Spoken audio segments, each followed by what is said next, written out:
What a pleasure it is to be here tonight. I just want to say this, as I look out over all the expertise in this great audience, I can't help but think of the joke concerning the Japanese fellow who was given the assignment of coming to America and analyzing all the sports programs in this great country and reporting to the Tokyo Olympic Committee. So this little Japanese fellow went scurrying all through the United States, taking copious notes on every aspect of American sports. And finally, when he was finished, after about 2 years, he went back to Tokyo, and the president of the Tokyo Olympic Committee said, so, you have a sport in the United States. And he said, so, we got all kinds of sport in the United States. And the president said, so, what kind of sport you guys? We got football, basketball, baseball, volleyball. We got swimming, wrestling. We got afui, tabajo. Afui tabajo? We know here afui tabajo. What is afui tabajo? Oh, you know here afui tabajo? Wonderful, wonderful game. Two men are coming out in the great big posture. One man's putting hand up one tree like so, is crossing right foot with left foot like so, putting left hand exact above left hip like so. He says, smile, oh, what wonderful day. Other fella putting left hand up on tree, is crossing left foot with right foot like so, is putting right hand exact 2 inches above right hip like so. He smiled and he say, what wonderful day. Other fella say crub. And Cuddy run, is taking a long sword like crub, is putting hand on top of crub, is reaching in pocket and taking a little tiny twig and is pushing twig in ground. And is stepping back and taking out little tiny white ball and is balancing ball on top of twig. Much ceremony in this game. And is taking long sword like crub, and he wiggle crub above ball, behind ball. He wiggle behind like so. And he say, oh! And he go back real slow, and he go swish. No hit ball, miss ball. As putting hand back on top of crub, he's crossing right foot with left foot like so, putting toe in ground. He's putting right hand exact 2 inches above right hip, and he's shaking head, and he say, Fui! Other fellow's putting hand on tree, is crossing right foot with left foot like so, is putting left hand exact 2 inches above left hip like so, and he shake head and he laugh. He say, too bad, Joe. Fui tubajo. A wonderful, wonderful game. Well, gentlemen,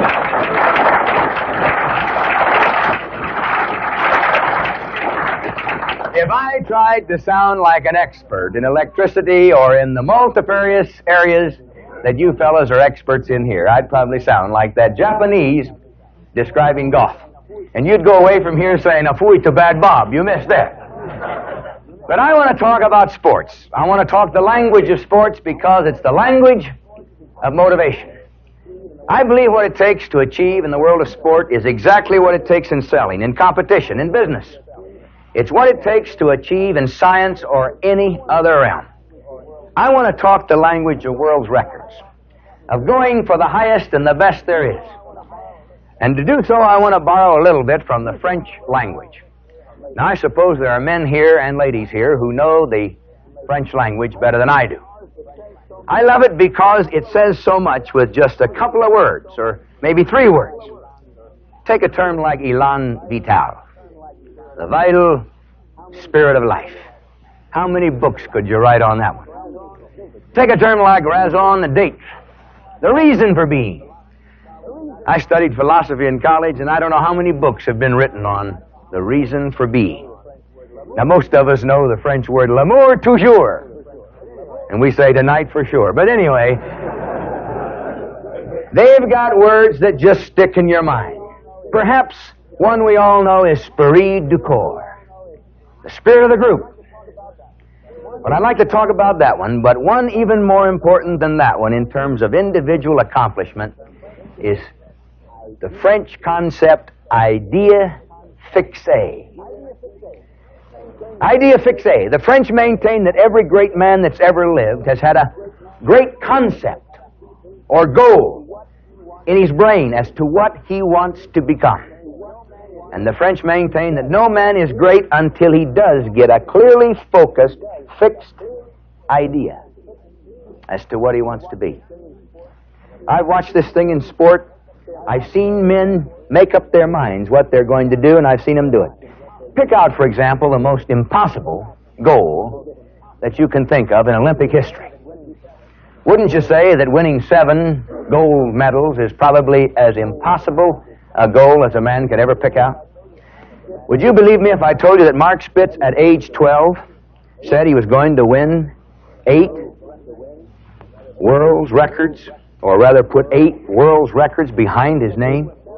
Would you believe when the kid was 17, 18, he said he was going to win 7 gold medals in the Olympic Games?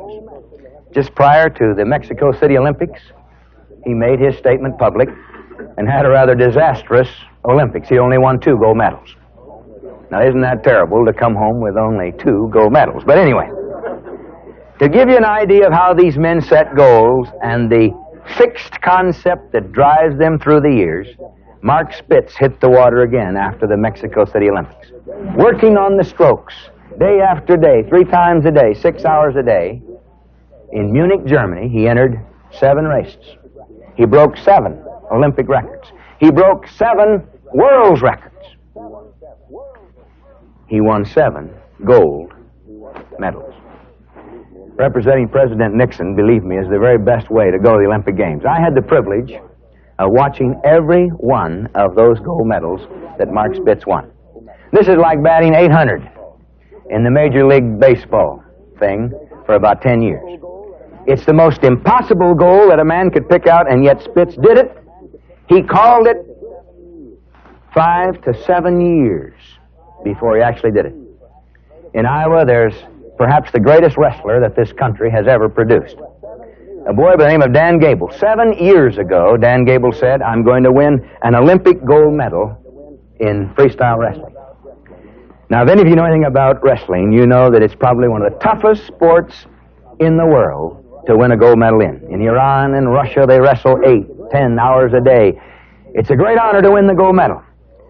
7 years ago, Dan Gable started training. He worked 7 hours a day, 7 days a week, for 7 straight years. I said to my wife the other day, I said, "Honey, can you imagine a guy wrestling 7 hours a day, 7 days a week? Think of the body odor and all that." But anyway, she said, "Well, honey, it depends upon what kind of wrestling you're talking about." But the slightest mistake can beat you. You're off balance for a moment, on your back, you're pinned. A pulled muscle, a slight strain, you're out. 7 years ago, Dan Gable said he was going to do it. I need not tell you that he stood there triumphant, a gold medal in his hand, Star-Spangled Banner playing, the stars and stripes above him. This is what I've seen in sport not once, but hundreds and hundreds of times. I've seen men say what they are going to become, and they've done it. I think of Shane Gould, this beautiful 15-year-old girl that came back to Australia. They asked her what she most got out of the Olympic Games. You know what this fantastic kid said, who won 3 gold medals and 2 silver medals at age 15? She said, "I learned how to fail." They couldn't believe what she was saying, but she said, "I went for 5 gold medals and I only got 3. You want to know why these kids are great, why these records keep falling? It's because these young men and women come along with a fixed goal. They train 6, 7 hours a day, but they do it. They accomplish what they say they're going to do because, first of all, they determine in their minds that they're going to do it. Now, I know what some of you are thinking. You're probably thinking of the French Foreign Legion soldier who went out one day and lost his gun, and he came into the commissary and said, "I lost my gun, I need another gun." The guy behind the desk said, "Well, we haven't got any more guns. The French government isn't providing any more money. We can't get you any gun." He said, "How am I going to fight without a gun?" And the guy behind the desk said, "Well," he said, "we found out it's all in the head. All you got to do is think you got a gun, and it's the same thing as if you got a gun." Oh, come on, the guy. He said, how you going to fight? I got to have a gun. He said, no. He says, you go out, you point your finger, and you say, bang, bang. The psychology of it is devastating. The guy said, okay, I'll try anything once. So he goes out, and on the battlefield, he's kind of timid. He goes, bang, bang. Plop, plop. Guys fall right in front of him. He can't believe it. No smoke, no nothing. He says, well, great, I'll keep using this. So he goes in and says, hey, the gun works fine, but I need a bayonet. He said, what do you mean you need a bayonet? What do you need a bayonet for? When they get up close, I got to have a bayonet. No, same thing. All you got to do is think you got a bayonet. It's the same thing as if you got one. He says, okay, I'll try anything. So he goes down, he goes, bang, bang, stab, stab, ploppity, plop, plop, plop, all over the place. He says, boy, this is great, and I don't even have to carry it. Well, anyway, for about 6 months, he's going around bangity-banging and stabbity-stabbing. One day, a great big guy comes up at him, boom, boom, boom, right over the horizon. When he looks at him, he goes, bang, bang. Nothing happens. The guy keeps coming. Boom, boom, boom, straight at him. He goes, stabbity-stab. Still, this guy keeps coming. Boom, boom, boom, right at him. Hey, fellas, he cries out, help me out. This guy doesn't know the rules of the game. So they come up with real guns, and the bullets are bouncing off this guy as he comes straight at him. And he tromps over this guy, and as he's going over the top, he's saying, tankity, tank. Tankity, tank. Well, that's probably what all of you are thinking. You're probably all saying, oh, Bob, all you're giving us is just mental gymnastics. You just think bigger and bigger and hope that somehow wishful thinking is going to carry you to the top. No. I come back to my original thesis. Most of the world's records and gold medals I've seen accomplished, the men said what they were going to do before they went out to do it. It's in the mind, gentlemen. Now, probably you're thinking still about the guy that was getting beat up in the ring and he kept coming back to the stool and the manager gave him a song and dance. He was feeding him a bunch of garbage. He said, man, the guy didn't even touch it. He said, you didn't? No, he said, didn't lay a glove on you. You're winning the fight. All the judges got your head. Go out there and finish him off. Okay, and he goes out and boomity boom, boom, boom, and his eyes are closed and his mouthpiece goes out and he comes back to the stool, barely conscious. And he looks up and he says, how'd I do that round? He says, man, the guy didn't even touch you. Didn't lay a glove on you. Are you ever giving him a boxing lesson? Go out there and finish him off. All the judges got your head. You can do it. He said, I will, but watch the referee. Someone's beating the hell out of me. Well, you can't feed a guy like that a bunch of garbage. You can't tell a salesman who's out every day working that it's just thinking bigger and bigger and bigger. You can't talk to an athlete who's in the pit with blood in his mouth or a kid running and his lungs are pounding. You can't tell him to put out a little bit more, to just think a little bit bigger.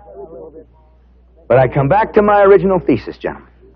The great ones say what they're going to do, and they do it to the 10th of a second. Now, they go through frustration. It just doesn't happen automatically. They learn to fail in the process. This fixed goal thing must go through defeat and the acid test of failure. Recently, they made a study in Southern California about great people. They studied musicians and artists, people in business. They studied teachers, scientists. They studied athletes. These young psychologists wanted to come to some common denominator or one characteristic that made a person great. Guess what they found out was the most important characteristic? FQ. Failure quotient. Now notice I didn't say IQ. Many people take great pride in their intelligence quotient. They found that many people with tremendous intelligence quotients don't do anything in life. But the one thing that every great scientist or businessman or athlete or salesman or artist or musician has is a high failure quotient. They can take no for an answer. They can be beaten, but they bounce back. They can be hurt, but it only deepens their resolve to be better. I want to tell you about a race that's one of the greatest races I've ever seen in my life. It happened in Munich, Germany. 85,000 people were roaring as 70 men came up to the line. The finals of the 10,000 meters. Now, out in the middle of about 70 guys, there was a boy from Finland by the name of Viren. He had trained in the footsteps of Paavo Nurmi. He had run on some of the old paths in the mountains with the sawdust trails, etc. Nobody gave him a chance. He wasn't picked in the top 10. But this kid came from Finland down to Munich with the hope that he would place in the Olympic Games. Well, the gun went off. The tremendous roar of the crowd, 70 men all struggling for the championship of the world. Elbows going every which way, spikes, knees.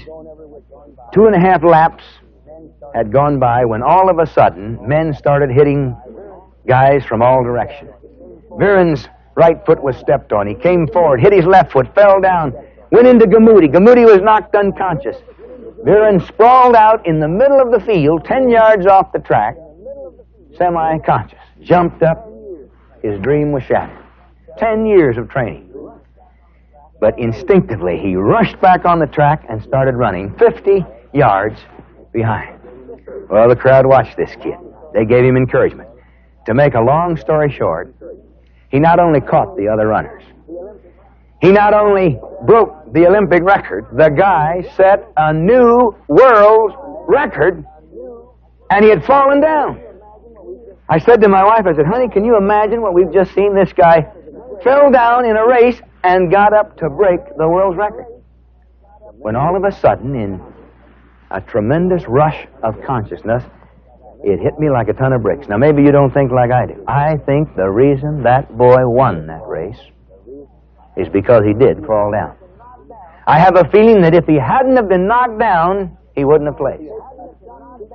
It sometimes takes a shock treatment like this, where your dream apparently goes and you're faced with the harsh reality of having to come back. That there are electrons, concepts, energies that come from deep within a man, and he comes back to do something he wouldn't have done without it. I recommend a book to you, Champions by Setback, where it's the author's contention that many of the greatest athletes of history have been made champions because they were hurt, because they were crippled, they were knocked down. That's why they became great.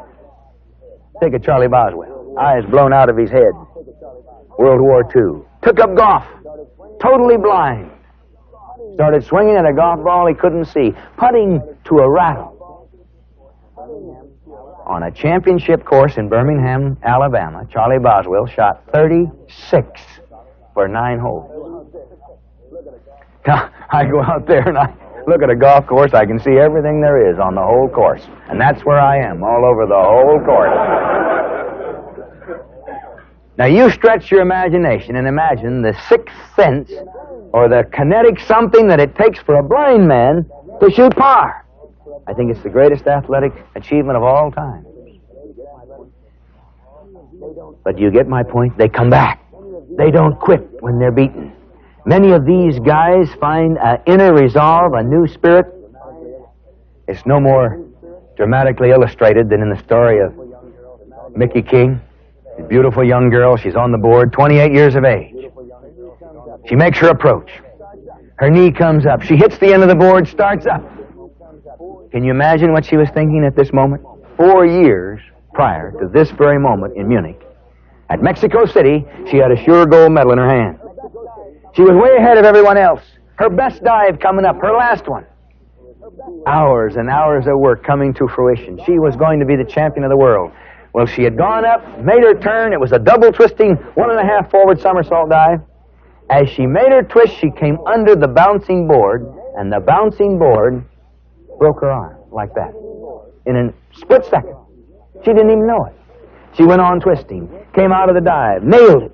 And as she went in with her fist in the water, the excruciating pain shot up her arm. Her arms collapsed, her legs collapsed. She got 3s and 4s on the dive. From a certain gold medal, she didn't even place. Now this time, as she goes into the air, she's way behind. Everyone said it would take almost a miracle for her to win. I sat next to one of her coaches. This lady was just crying. Sammy Lee was there, Patty McCormick. They were all thinking what a tragic thing it was that Mickey was going to be beaten. She went up, went into her twist. That same arm came underneath the board again, but she kept twisting, turning, went into the water, nailed it. The tremendous roar of the crowd, it was her greatest dive ever. 8s and 9s went up on the board. The whole stadium went up almost as one. She had won the gold medal that 4 years was robbed from her in that freak accident. You know what it meant for that girl to go back in the water, to keep diving after a frustration like that? They don't quit. They don't give up. They keep going for it. That's why they're champions. They've got a fixed goal, and they keep training and diving and working until they achieve it. For me, the greatest quarterback playing football today, and I know there's going to be a lot of guys here talk about all the quarterbacks, Namath and Roger Staubach and Fran Tarkington and you name it, Earl Morrell, Greasy, Furrier, name them all. But for me, the greatest quarterback playing football today is a kid named Billy Kilmer with the Washington Redskins. 10 years ago, he went over a railing, 100 feet in the air, landed in a bay in San Francisco. The car totally demolished, compound fractures, both arms, both legs. Concussion of the skull. They wired this broken face together, both jaws wired up.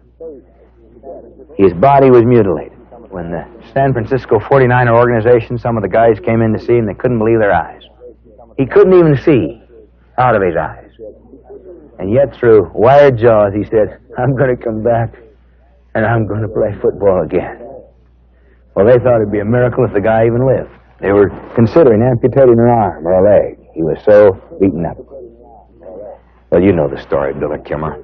He came back to play with the Saints, and then he goes to Washington. I watched him 2 years ago as he beat Dallas almost single-handedly, calling the right plays, pinpointing those passes. I watched him beat the Rams. And then this year, have you been watching that guy throwing those passes to Jefferson, to Taylor, calling those plays? I think he's going to take them all the way. They asked Billy Kilmer the other day, Billy, what do you think of when you're going back to throw? And here come these great big defensive linemen, 270-pound guys, 280 pounds, and they're coming to hit you. And you know what? He said, listen, after the accident I went through, nothing looks tough to me. Now think of that for a minute. Nothing looks tough when you go through what Billy went through. But that's why they're champions. They can go through it, and they can say, I'm coming back. I'm going to do it again. Idea fixe, but come back. And a resolve that no matter what happens, they'll go straight to it. And lastly, in every great champion I've ever seen, there is what I call the atmosphere of greatness. These guys think great marks. They surround themselves with coaches and loved ones, relatives, sweethearts, wives, people who think great things can happen. I love to go to the Olympic Games because it's almost like going out of a world of negativism into a world of unbelievable positivism. You go to the Olympic Stadium and there it is. Even in the midst of terrorism and murder and the human plight and everyone condemning everyone else, 3 words stand out. Altius, Citius, Fortius.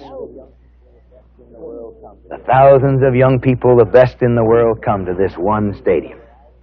They read those words. They go out progressively to break every mark there is. I'll never forget a race, or rather a competition, as long as I live. I tell this story because it's detached from America. The German stadium, 85,000 people in Munich, got behind a 5 feet 10 inch guy named Hans Wufferman. He was going up on his next to last throw, going up for the next to last throw in the javelin. Well, he's slightly balding, got a beard on, slight pouch. His best throw ever was 280 feet prior to this moment. Well, Lucius, the great Russian, on his first throw went zing and threw the javelin 296 feet, beyond the Olympic record on his first throw. Well, everyone had kind of given up. Hans was out there vainly trying to get number 2 or number 3 spot, when all of a sudden, I felt the atmosphere of greatness take hold of a man. The whole German crowd started giving their encouragement to this guy. Now, you got to go back 1,000 years to get this Hun psychology, or whatever it is, the folk spirit of Germany, the group psych. But they started yelling from one side of the stadium to another, Wufferman, Wufferman, Wufferman, Wufferman. Well, when his next to last throw, Hans went back, and you could see the goosebumps go up. His eyes grew wide with excitement. They were pulling that guy out to the greatest achievement of his life. He broke into a sprint. The whole crowd screaming. He crossed his legs, planted his feet, bent, and he let it go. The whole German crowd went, "Ha!" I think they blew that javelin, right? That thing went straight up and out, leveled off, landed 2 centimeters beyond the best Russian throw. Well, you could have started World War II all over again, I'll tell you. Wolferman, Wolferman, Wolferman. I tell this story because I think it's an illustration of what can happen when a man gets caught up in an atmosphere of positive thinking, in an atmosphere of greatness. When great expectations are placed upon a guy, he comes through with his greatest performance ever. You want to build a business. You want to be great in sport. You want to be great in your community. Try this thing. Create the atmosphere of greatness with the people around you. Tell them that a winner never quits, a quitter never wins. Put slogans on the wall. Put up tremendous goals and tell them you can do it. Talk the language of positive thinking. It's absolutely unbelievable how the capabilities of a person come out when they're caught up in the atmosphere of greatness. I close with one story. It's about a boy from Wisconsin. Many people have never heard of him. Pat Matzdorf is his name. The Russian-USA dual track meet of a year or so ago came off in Wisconsin. This boy was selected to represent the United States of America. Well, the competition was fantastic. No one expected him to win. But in this tremendous competition, caught up in this thing, Pat Matzdorf high jumped 7 feet 6.5 inches for a new world record. Everyone was stunned. They couldn't figure it out. How could this guy out of nowhere come and do something like this? He jumped 4.5 inches higher than his best jump ever. He wasn't even listed in the top 10 high jumpers in the world. And yet on this particular day, he went 7 feet 6.5. So they asked him afterwards, they said, "Pat, what happened to you? What accounts for this superlative performance?" And Pat kind of looked down, looked at the interviewer, and he said, "You see this across my chest?"